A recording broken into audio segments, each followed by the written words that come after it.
Il a été baptisé le Capitol Limited, mais les Américains pourraient le surnommer l'Obama Express. Le train qui part de Chicago pour gagner Washington.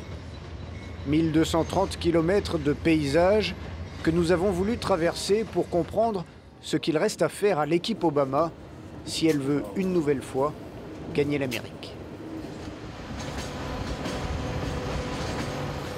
Voici Chicago, départ du train et camp de base du sénateur Obama lors de la présidentielle de 2008. 4 ans après, on reprend les mêmes recettes. Chicago est le quartier général et à travers toute la ville, des centaines de militants volontaires participent jour après jour, semaine après semaine, à des campagnes téléphoniques. Je suis volontaire pour la campagne Obama pour l'Amérique. Tous les électeurs potentiels sont appelés, avec une insistance particulière sur les habitants des États clés. Attendez, je vais vous donner les dates. Ces États clés, ce sont les États comme l'Ohio ou la Pennsylvanie, où le vote va se jouer sur quelques milliers de voix. On organise des déplacements dans les États qui sont les plus importants. L'Ohio, le Wisconsin, l'Iowa, des États qui sont vraiment cruciaux pour l'élection.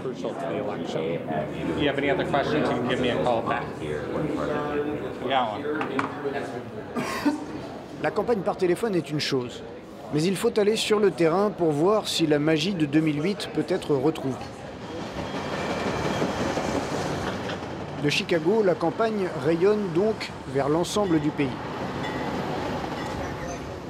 Le Capitol Limited va nous emmener dans le sillon de cette campagne. Quelques heures après avoir quitté Chicago, le train traverse justement l'Ohio, un de ses États clés.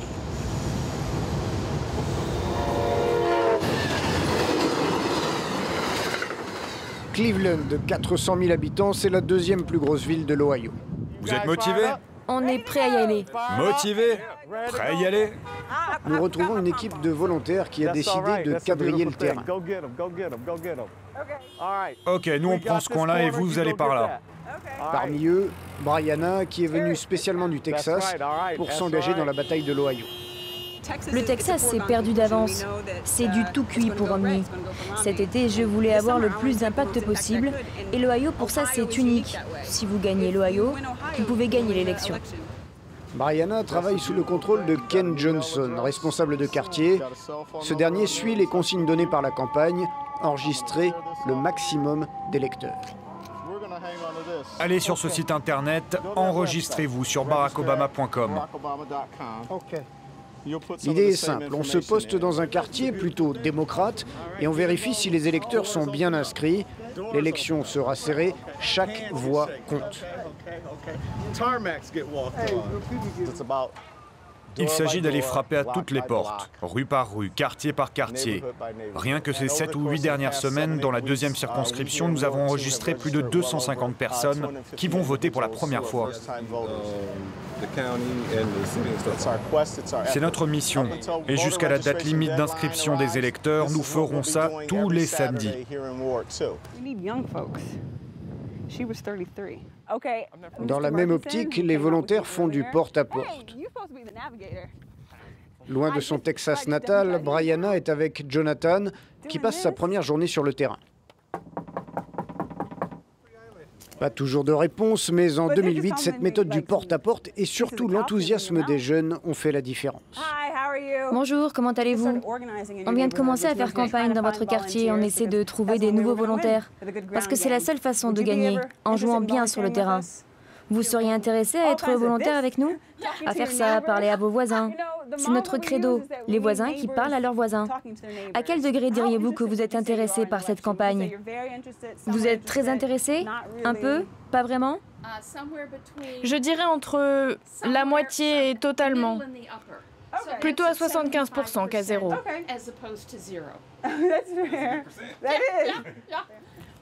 La stratégie est presque mathématique. Les rues et les maisons ont été listées à l'avance par les bureaux du Parti démocrate. Brianna dispose d'une liste de 50 maisons hébergeant des électeurs repérés soit comme indécis, soit comme tendance Obama. Il faut s'assurer de leur vote. Avez-vous prévu de voter pour le président? Merci de votre soutien. On se voit le jour de l'élection. Mais tous les volontaires du monde ne peuvent pas grand-chose contre l'ennemi numéro 1 des démocrates. Un ennemi que nous allons retrouver tout au long de notre voyage. Dans les paysages industriels comme dans les campagnes, le chômage et l'impact qu'il aura dans les urnes. Aucun président américain depuis Roosevelt n'a été réélu avec un chômage supérieur à 7,4%. Le chômage dépasse les 8% aujourd'hui. Steven n'a jamais été au chômage, mais son emploi est menacé. Une fois que nous entrons votre CV ici, alors vous pouvez commencer à postuler. De manière préventive, il se rend donc dans un centre pour l'emploi de Cleveland. C'est la première fois qu'il fait une telle démarche. Mais il l'a fait parce que c'est un de ses amis proches qui dirige ce centre. Deux hommes, deux points de vue sur la question de l'emploi. L'un voit le chômage arriver à grands pas, l'autre voit les offres arriver quotidiennement et pense que la situation s'améliore. Travail de bureau, vente, direction d'équipe, santé. Vous verrez, c'est le domaine qui recrute le plus ici. Tout ça, ce sont des emplois dans le domaine de la santé qui sont disponibles à Cleveland en ce moment. Tout ce qui est affiché, c'est disponible en ce moment, c'est renouvelé chaque jour. Steve Newman note chaque jour plus d'offres. Tout dépend du point de vue. Il y a ceux qui ont confiance dans la reprise et il y a ceux qui sont pessimistes. Chaque parti essaie de tirer l'opinion dans un sens et de convaincre les électeurs. C'est clairement la tactique principale des candidats de parler emploi, emploi, emploi. Et ici, on a tellement souffert du chômage. La tendance est bonne aujourd'hui, mais ça va lentement. Ça ne se fait pas comme ça. Je vois bien le progrès dont il parle. Mais moi-même, je sais que mon emploi est amené à disparaître. Et je veux que ça aille de l'avant. Je ne veux pas me retrouver à l'armée du salut. Tout est affaire de persuasion, mais les républicains misent là-dessus. À Cleveland comme ailleurs, le chômage, c'est ce qui peut faire perdre Barack Obama.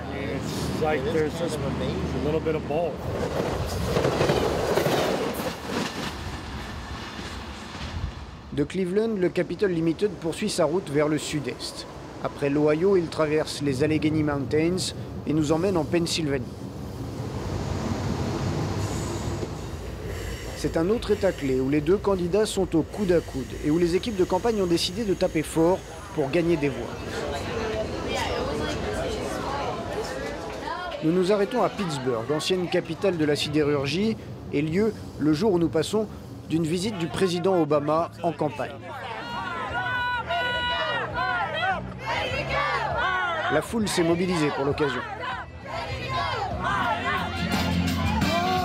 Ici, près de 30% des habitants sont afro-américains. Avant de nous rendre à cet événement, nous retrouvons la famille Walton et leurs amis. Tous ont voté Obama en 2008, tous sont là pour le voir. Nous savons qu'ils le soutiendront contre vents et marées, mais nous cherchons à savoir si ce soutien est aussi fort qu'en 2008. La légère critique que je pourrais faire au président Obama, c'est que pendant ces 4 premières années, il a passé beaucoup de temps à essayer d'être consensuel. Mon sentiment, c'est que son message d'espoir et de changement était fantastique. Je pensais que ce serait fantastique s'il pouvait tout changer en 3 ans et demi. Mais il faut être réaliste, je savais que ça n'allait probablement pas arriver.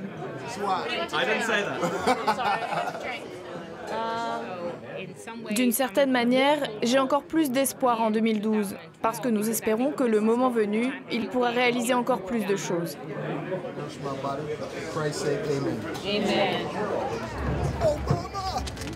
Les stratèges de la campagne Obama savent qu'un soutien qui s'effrite, même légèrement, se traduit par des milliers de voix en moins.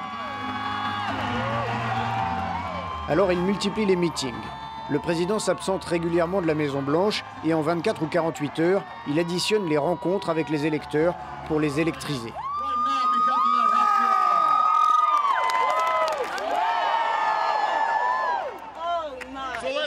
Prenons la moitié de l'argent que nous économisons sur la guerre et utilisons-le pour payer le déficit. Et on utilise l'autre moitié pour construire notre nation chez nous. On se remet au boulot, c'est ce qui fait de l'Amérique un grand pays. On est des innovateurs, on sait prendre des risques. Le vote afro-américain est largement acquis pour Obama. Mais c'est le taux de participation de cette communauté qui inquiète les stratèges du parti. Il faut que la communauté noire aille aux urnes massivement. Le voilà, voilà l'homme qui va nous conduire au bon endroit. Il faut qu'on l'aide, non? On va tous aller voter. Pour cela, il n'y a qu'une recette, faire campagne, toujours plus.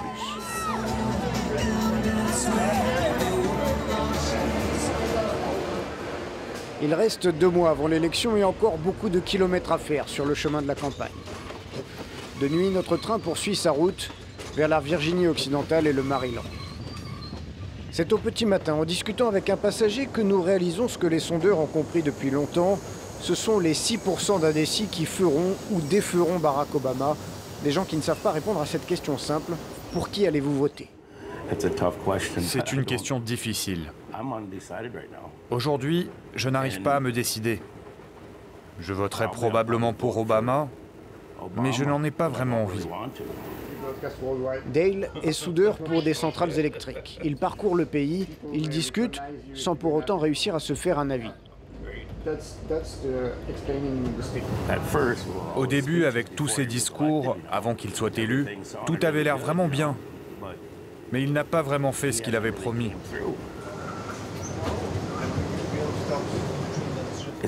C'est difficile de choisir un candidat, parce qu'ils font toujours des promesses, ils vous font espérer plein de choses, mais ça ne se fait jamais. Ils font certaines choses, mais les choses vraiment importantes, ils ne les font pas. Et à chaque élection, ça recommence. Ils parlent beaucoup, mais ça ne va pas plus loin.